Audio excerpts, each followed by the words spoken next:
What's up, everybody? Welcome back. Shrubo here with you from Newtonville.com, and I am at Fright Night Film Fest in Kentucky.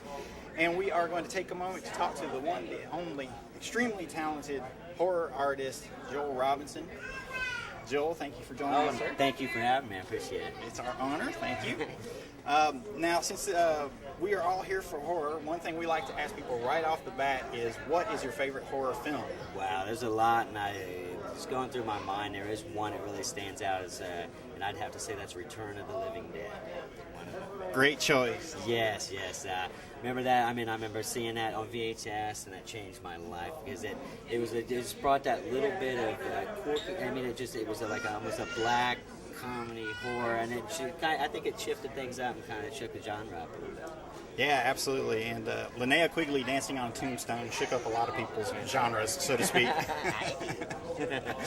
But we are big fans of your work. I love seeing it on the cover of Horrorhound. I'm very, very impressed by it. So I wanted to ask you, what influenced you to start doing horror artwork? Well, I actually was a teacher for 10 years. I worked with kids with special needs. And what had happened, I'd always done art, and that was always in the horror. I mean, that's always been in the background. What had happened is they had a reduction in force, and I was laid off for 2 years, and everything seemed to coincide and work together. I mean, usually my life don't work that well, but what had happened at that time was I started hooking up with Horrorhound magazine.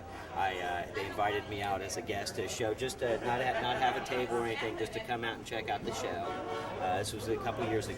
So I decided, hey man, let's do some pictures. I did a Danny Trejo, I did a couple Bill Moseley, I did a Leatherface, Bill Johnson, I did a Kane.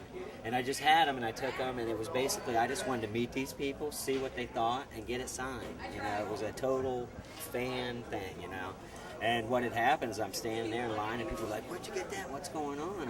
And then you give it to the stars and everything, and it just started going from there. So then I had the opportunity to become a guest at some of these shows through Horrorhound. So I got to give them mad props, and things have just went from there. It's a dream come true as a fan and as an artist, and be able to put those two together and finally be making a living doing the things you love, because they say if you love what you're doing, you never have to work again. So, but I'm having a great time now. Fantastic. Well, congratulations. We're big fans of your artwork. I love seeing it. So thank you so much. Good to see it all come together for you. So what do you think of what's going on in modern horror today? The remakes are getting to be a little too much for me. It really is getting too much. Going for name recognition and things like that, finding who's hot on the WB and bringing them in, no deal.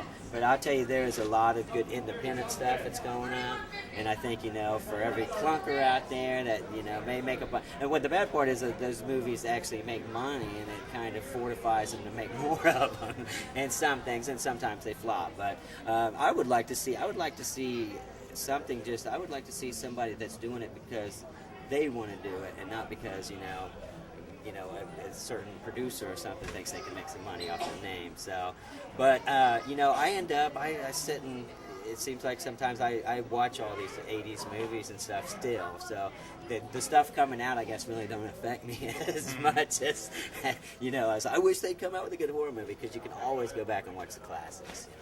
Absolutely. Well, lastly, what are you working on you want to tell people about? Well, artpusher.net is always rocking. I'm always doing new artwork. Currently starting to do some more movie poster stuff. I just worked on a movie poster that has Todd Farmer, attached to it, and Michael Broom. He's the guy who did all the Predators versus Aliens concept art and stuff, and Todd Farmer is the guy who did My Bloody Valentine 3D and wrote Jason X and all that good stuff.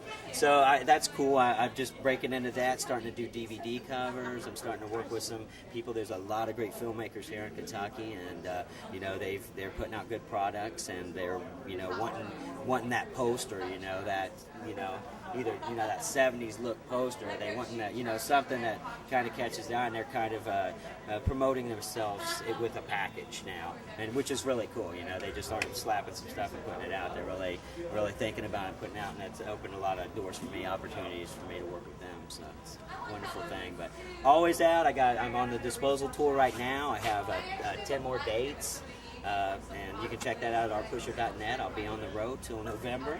Then I got 3 months off, and I'll, do some stuff then, and then I'll be back out on the circuit again in March. Sweet. Well, thank you very much for taking time to talk to us here at Mutantville Players Club. Enjoy the rest of the show here at Fright Night. Thank you, my friend. And we will keep on enjoying your artwork on Horrorhound.